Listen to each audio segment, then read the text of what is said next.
This episode of Test Drive is brought to you by Ash Gregoire, with 32 dealerships across North America and over 3,000 vehicles in stock. You know, over the last little while, I've been pretty privileged to be able to drive a lot of very high-end vehicles that I probably wouldn't have had the chance to do otherwise. Something like this 2018 Porsche Macan S is on that list of vehicles that I always wanted to drive. It was just hard for me to get behind the wheel of because, you know, it's a Porsche. We're going to be going over what you need to know if you're in the market for a used Porsche Macan S and everything else you need to know about this compact luxury SUV. Now, I wouldn't be able to do this video if it weren't for my friends at Ash Gregoire. If you're in the market for a used vehicle or something like this Porsche Macan S, you can visit their website. And if you're interested in any of the 3,000 plus vehicles they have in stock at the 32 dealerships across North America, you can use my code promo.ashgregoire.com/Niall, that's my name, in order to save $200 off your purchase. So maybe this car is in line for you. So big thanks to Ash Gregoire for letting me feature this vehicle. So what does the Porsche Macan represent? Well, this is meant to be a small version of the Cayenne. In fact, the internal development code for this vehicle was Cajun, or Cayenne Junior. And it really is. We drove the 2016 Porsche Cayenne, again, thanks to Ash Gregoire a couple months ago. And when I get behind the wheel of this, I see that it really is a Porsche Cayenne, just a little bit smaller. Now, 2019 brings a facelift. The rear end gets the biggest change. So this is a pre-facelift model, and I still think it looks fantastic. I mean, it is classic Porsche design language on it. And this configuration seems to be pretty popular because I have actually passed so many of these on my drive during the week that I've had this in this almost exact same color configuration. So definitely a popular choice here. But what I like about this is basically the Porsche Macan S is the base model here in Canada, at least for 2018. And with that, you're getting Porsche's 3-liter twin-turbo V6 engine producing 335 horsepower, 339 pound-feet of torque, and it uses the very excellent 7-speed Porsche dual-clutch transmission, the PDK system. It is phenomenal, one of the best dual-clutch systems you will ever drive. So this is definitely the one to go with. Now here's the thing about a Porsche Macan, or really any Porsche. You're basically getting a very basic car for $55,000 US, and then absolutely everything is an option. I'm telling you, everything is an option. On this vehicle, the only real safety tech that we have is lane departure alert, the park distance control system, and a backup camera. And the backup camera on this isn't very good. There aren't any other features on the outside. There's no keyless entry, there's no keyless start. Everything is pretty much an option. There's no sunroof on this. But to be fair, that's fine because you're still getting that performance, the pedigree, and the ultimate Porsche experience, even without having to spend all of that. So it depends on what you're looking for. This specific car is okay equipped, but you know, it could have certainly added a lot more to it. Interior, as I mentioned, very similar to the Cayenne. Features there include front and rear heated seats. There's tri-zone automatic climate control, so the second row gets their own climate settings. We also have navigation, a Bose audio system. That's pretty much it. But it's functional, it works, and it is super comfortable in there. I have probably never been as comfortable sitting in a compact luxury SUV as I am in this. It is so good. These seats are fantastic. Plus, the rest of the space on the inside of this is really good. The trunk space on the Macan is great for a compact luxury vehicle. Backseat space, not too bad. I'd say maybe a little bit smaller than it is on something like the BMW X3 or Mercedes GLC. But realistically, I can continue to tell you about all the different features and options and everything that you could have had on the Porsche Macan S. I think you'd rather see it on the road. So we're going to hit the road, take it on a road test, do some performance testing, and go over what else you need to know if you're in the market for a 2018 Porsche Macan S. All right, my friends, we're behind the wheel of the Porsche Macan S. I gotta say I'm loving it. First off, fuel economy. We completed our 100-kilometer test loop with this vehicle in normal mode. There's sport and normal, so we were in normal.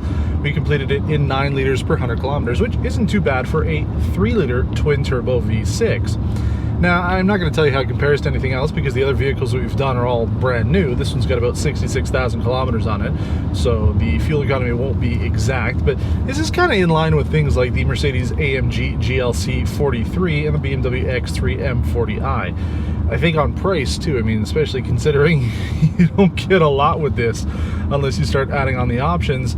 Yeah, it's going to get up there in price too, but there is a big difference between driving just a BMW and a Porsche. I mean, this is a Porsche. So we're in sport mode right now. I've got it in manual shift mode, and I love this transmission. It's so smooth. Only thing I dislike is the shift pattern is the opposite of what I'm used to. You should pull towards you to shift up. It's the opposite way around, but whatever. You get used to it. You have flappy paddles if you want to use it that way too. But I have to say that the performance on this is very good, especially for the sort of entry-level Macan S.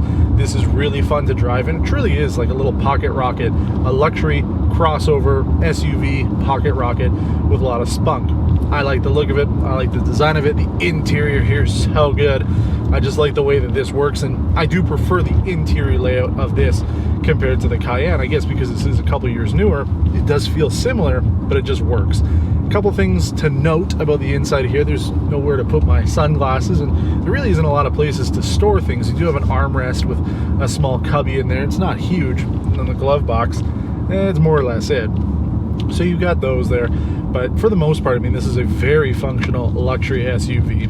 And you do stand out because it's a Porsche. People are going to notice you. So I do like it. I like the way it drives. I like the way it looks. I like the seat comfort.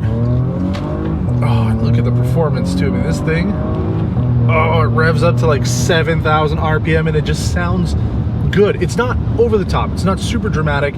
It's not going to necessarily cause any unwanted attention, but the idea is you've got that performance and the fun, and you know it's a Porsche, so you don't even really need to rip it around that much because you've got the badge on the front. So you've got everything you kind of want at this price point. You know, in the used market, these are moderately affordable. You know, it's a 2018, so you should still have some manufacturer warranty left on it too.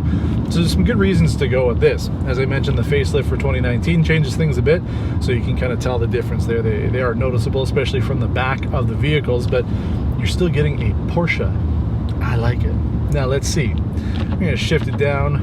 Ooh, yeah. There's no launch control on this. I'm sure if you had like the GTS there would be, but I'll take it from a bit of a dig here. Oh, not quite off the line as much as I would have liked. 100. Not bad at all for a compact luxury crossover SUV. This thing's pretty good. And like I said, it's not even the performance one. This is basically the entry model, and it's really good. So if you're looking for something different, this is definitely one to consider.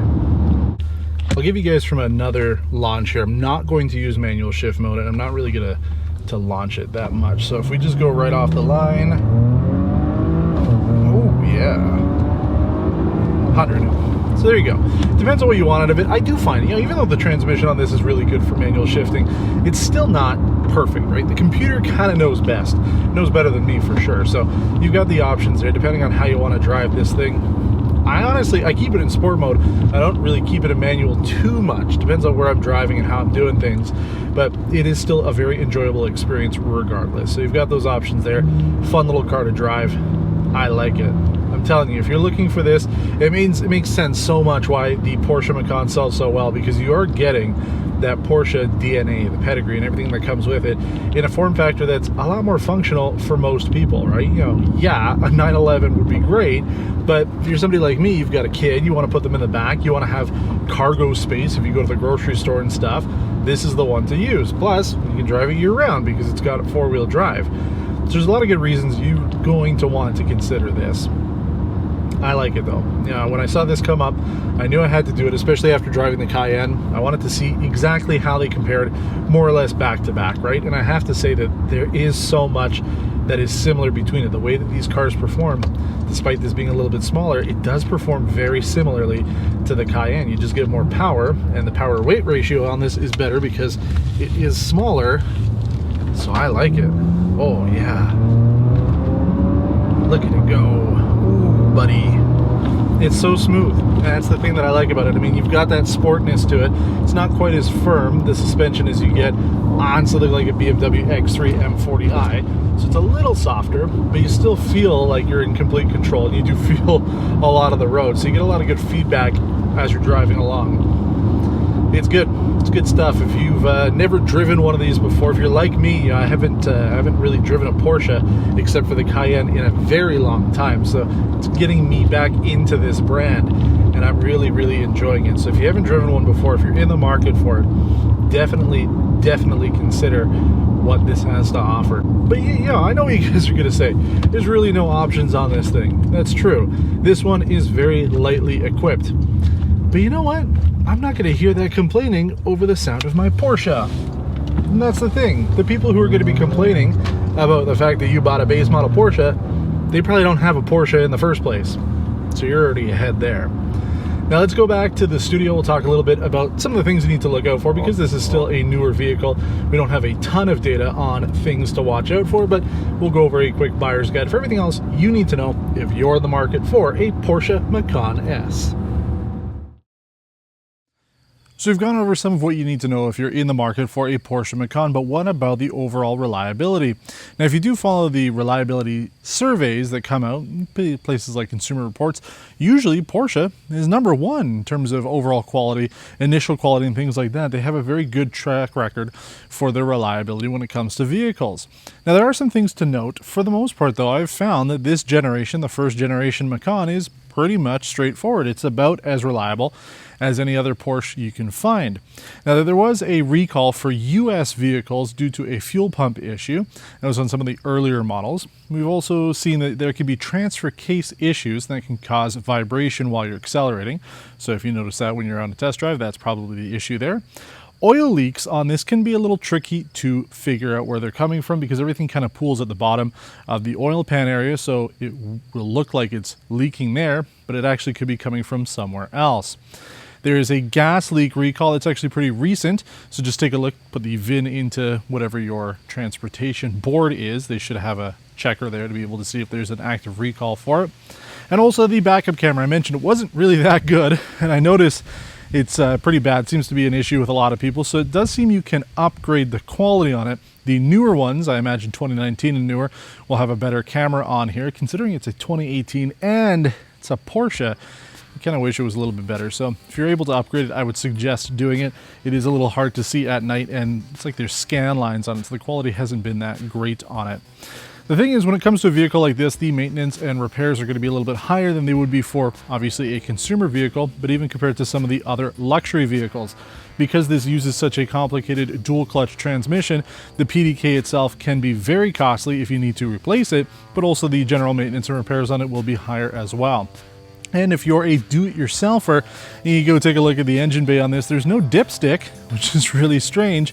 It's electronic, so you actually have to have the car working to be able to see what the oil level is. I can see that being a problem. If you're buying a car, maybe it's been sitting for a while, and you're trying to figure out what the status is of it, and the battery might be dead, you're not going to know what the oil level is like. So it's a complicated vehicle. Makes sense. You're getting what you pay for. But honestly, when I look online, it seems like these are pretty reliable. If you're looking for something that is different from your typical luxury compact SUV, then the Porsche Macan might be the way to go. I've really enjoyed my time with it, as we talked about both on the outside and during our road test. It's been a great week for me to be able to drive this vehicle, and for the most part, I think you're going to be pretty much set with it.